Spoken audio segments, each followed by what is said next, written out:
Hello dears, അസ്സലാമു അലൈക്കും. എല്ലാവർക്കും നമ്മുടെ യൂട്യൂബ് ചാനലിലേക്ക് സ്വാഗതം. ഇന്ന് നമ്മൾ വന്നിട്ടുള്ള ഒരു ഇൻഡിപെൻഡൻസ് ഡേ സ്പെഷ്യൽ ബ്രേസ്ലെറ്റുമായിട്ടാണ്. അതിനുവേണ്ടി 3 ബീഡ് നമ്മൾ കോർത്തിട്ടുണ്ട്. ഫ്ലാഗിന്റെ നിറത്തിലുള്ള 3 ബീഡാണ് കോർത്തിട്ടുള്ളത്. അതിനെ ക്രോസ് ചെയ്യുന്ന രീതിയിലാണ് അടുത്ത ഒരു വൈറ്റ് ബീഡ് നമ്മൾ കോർക്കുന്നത്. ആദ്യം ഒരു ഭാഗം കോർത്തു, അതിൻ്റെ ഓപ്പോസിറ്റായിട്ട് മറ്റേ ഭാഗം കൂടി കോർത്തെടുക്കുകയാണ് വേണ്ടത്.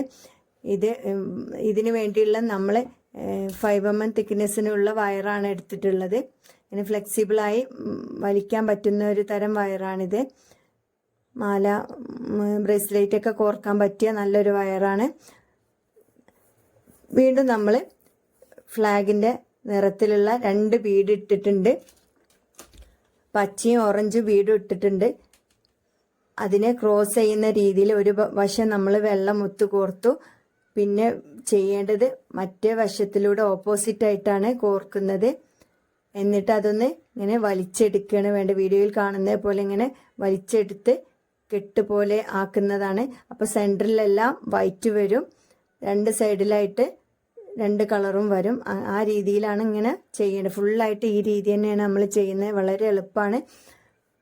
ഓരോ സ്റ്റെപ്പും ഇതേ രീതിയിൽ ചെയ്ത് നമ്മുടെ ഏകദേശം ബ്രേസ്ലെറ്റിൻ്റെ വലിപ്പമാവുന്നവരെ ചെയ്തെടുക്കുക. 2 സൈഡിലും 2 ബീഡ് സെൻറ്ററിൽ വരാൻ വേണ്ടിയിട്ട് ഇതിനെ വൈറ്റ് ബീഡ് ഒന്ന് കോർത്ത് അതിൻ്റെ ഓപ്പോസിറ്റിലായിട്ട് ഒരു ബീഡും കൂടി കോർത്തിട്ട് ഇങ്ങനെ വലിച്ചെടുക്കുകയാണ് ചെയ്യേണ്ടത്. ഇത് ക്രോസിൽ തന്നെ കോർക്കണം, എന്നാലേ ഇത് നല്ല ടൈറ്റായിട്ട് നിൽക്കുള്ളൂ. ക്രോസ് അല്ലാഞ്ഞാൽ ഇത് തെറ്റിപ്പോകും.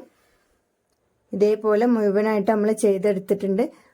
ഇനി നമുക്ക് ഇതിന് വേണ്ടിയിട്ടുള്ള ഫിഷ് ഹുക്കാണ് വെക്കുന്നത്. ഫിഷ് ഹുക്ക് ഏറ്റവും അവസാനം ഫിഷ് ഹുക്ക് നമുക്കിതിന് കെട്ടിയിട്ട് കൊടുക്കാം.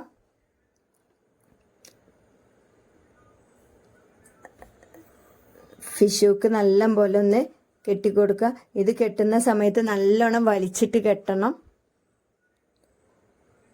കൊളുത്ത് നമ്മൾ ഓപ്പോസിറ്റ് സൈഡിൽ ഒരു ബീഡിൻ്റെ ഉള്ളിലൂടെയാണ് ഇട്ടിട്ടുള്ളത്. അങ്ങനെ ഇടുമ്പോൾ ആ കൊളുത്ത് സ്ട്രോങ് ആയിട്ട് നിൽക്കുള്ളൂ. അല്ലെങ്കിൽ നൂലിൻ്റെ ഇടയിലൂടെ കൊളുത്ത് പോരാനുള്ള ചാൻസ് ഒക്കെ ഉണ്ട്. അപ്പോൾ ഈ രീതിയിൽ തന്നെ കൊളുത്ത് വെക്കണം. ഏത് ബ്രേസ്ലെറ്റ് ചെയ്യുമ്പോഴും ഈ രീതിയിൽ വെക്കുന്നതാണ് ഏറ്റവും നല്ലത്. ഇത്രയുള്ള വീഡിയോ വളരെ എളുപ്പമാണ്. ചെയ്ത് നോക്കുക എല്ലാവരും ഒന്ന്.